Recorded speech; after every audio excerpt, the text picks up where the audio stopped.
Բարի եւ օրհնյալ առավոտ, սիրելի հարազատներս, Հիսուս Քրիստոսի անունով ես օրհնում եմ յուրաքանչյուրիս։ Ես կանչում եմ Հիսուսի սուրբ անունը մեզ վրա, մեր ընտանիքների վրա, մեր սերունդների վրա, մեր երկրի վրա։ Ես խնդրում եմ Աստծո ողորմությունը։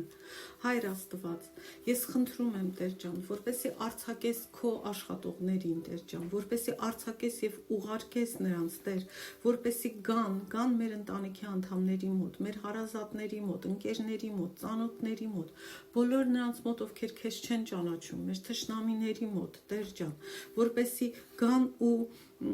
ազատեն մեզ անհավատությունից, հեթանոսությունից, բացեն մեր աչքերը, Տեր ջան, խավարից դեպի քո լույսը բերեն մեզ, Տեր ջան, սատանայի իշխանությունից դեպի Աստված մեզ դարձնեն,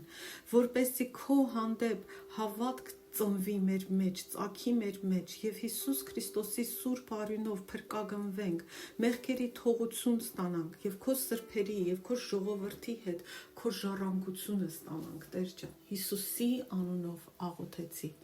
Ամեն։ Մենք խոսում ենք Հռոմեացիների նամակի մասին, մեկնաբանությունը ըստ իմ հովիվ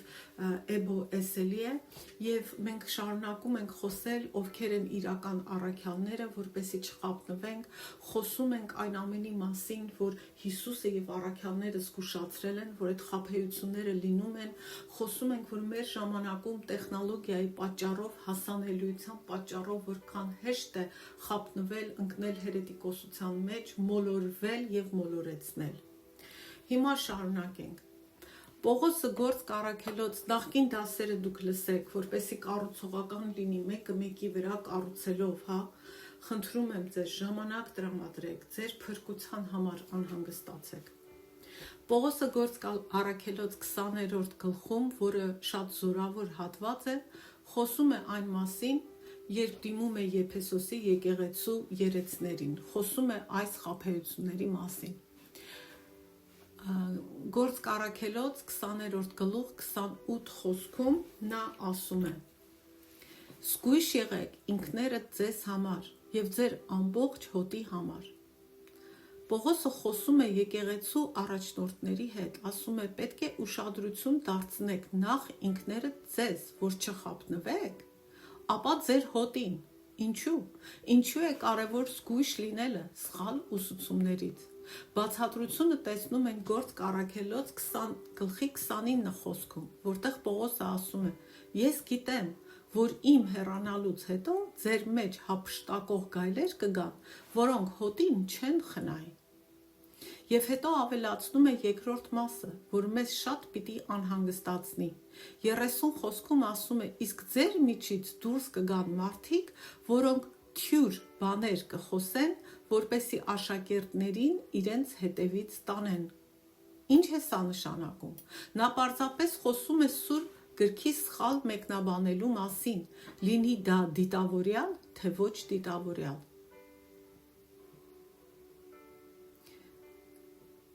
Պարզապես սրա մասին չի խոսում, որովհետև դա կարևոր է, բայց ոնց որ ամենակարևորը չէ, այլ փաստը այն է, որ այդ սխալ բացատրություններով, սխալ ուսմունքներով նրանք խեղաթյուրվածություն են բերելու եւ Քրիստոսի աշակերտներին իրենց հետևից են տանելու։ Իրանց համար են հետևորդ հավաքելու, բայց եթե դու որևէ մեկ այլ մարդու հետևես, դու չես փրկվի, փրկությունը Հիսուս Քրիստոսի մեջ է, իսկ սատանան դա թույլ է տվալու, որ դու գնաս այդ մարդկանց հետևից, կործանվես։ Երկրորդ Կորինթացիներին ուղված նամակում Պողոսը զգուշացնում է Կորինթոսի եկեղեցուն, կարդանք երկրորդ Կորինթացիներ 11-րդ գլուխ 13-ից 15 խոսքեր, որովհետև այդպիսիները սուտ առաքյալներ են, նենգավոր մշակներ, որոնք Քրիստոսի առաքյալների կերպարանք են ստանում։ Նորից ուշադրություն դարձնենք Պողոսի բառերին, որ նա օգտագործում է, այս մարդիկ Քրիստոսի առաքյալների կերպարանք են ստանում, բայց նրանք կեղծ առաքյալներ են, նենգավոր մշակներ։ Եվ ապա ասվում է, եւ զարմանալի էլ չէ, որտեվ սատանան ինքն էլ լույսի հրեշտակի կերպարանք է ընդունում, Ուրեմն մեծ բան չէ, որ նրա սպասավորներն էլ արդարության սպասավորների կերպարանք ընդունեն։ Նրանց վերջը իրենց գործերի պես է լինելու։ Ուրեմն հասկանում ենք, որ այս կեղծ առաքյալները, այս կեղծ ուսուցիչները,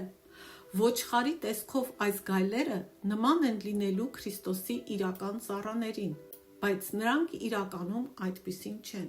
Նա նրանց անվանում է սատանայի ծառաներ, սատանայի սպասավորներ։ Մարդիկ գնում են գուշակների մոտ, ասում են, չէ, ինքը գուշակ չի, որտեվ իր առաջ Աստվածաշունչ էր դրած, ինքն էլ ձեռքը դրել էր Աստվածաշնչի վրա։ Այդքան միամիտ ու խափնված կարանք լինեն։ Սրանք միայն խաբեբաներ չեն,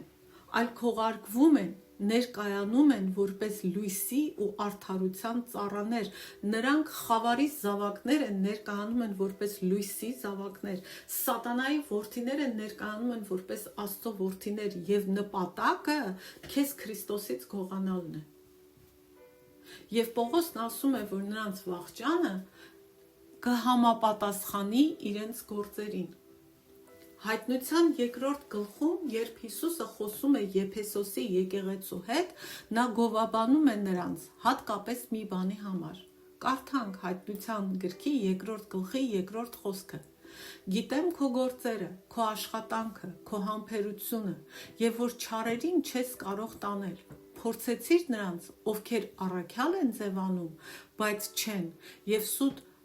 համարեցիր նրանց։ Այսինքն այս եկեղեցին այնքան իմաստություն, խորաթափանցություն ուներ, որ իրանց մեջ ներթափանցել են կեղծ առաքյալներ, իրենք փորձեցին ըստ Աստծո խոսքի համեմատեցին եւ հասկացան, որ կեղծ է։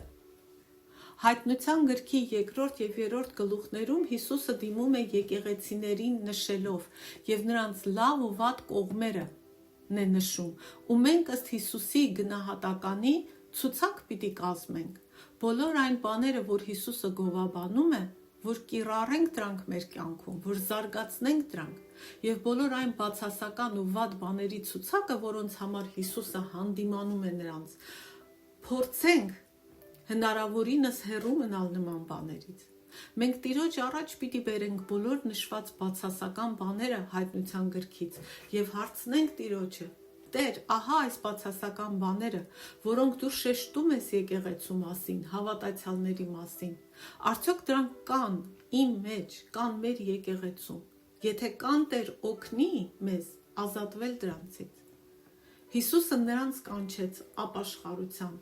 Եթե այդ բաները մեր մեջ կան, պետք է ապաշխարենք եւ փոխվենք։ Իսկ քրիստոնյաները ոնց որ թե չեն սիրում ապաշխարել։ Իսկ այն լավ բաների համար, որոնց համար նա գովաբանում է, ասում ենք. Տեր օգնիր մեզ, որ դրանք գործադրենք եւ դարձնենք մեր կյանքի ու մեր ընթացքի մասը։ Բոլոր դեպքերում մենք դիմում ենք Աստծո օգնությանը։ Կարդանք նորից Հայտնության գրքի երկրորդ գլխի երկրորդ խոսքը։ Գիտեմ քո գործերը, քո աշխատանքը, քո համբերությունը, որ չարերին չես կարող տանել։ Փորձեցիր նրանց, ովքեր առաքյալ են ձևանում, բայց չեն, եւ սուտ համարեցիր նրանց։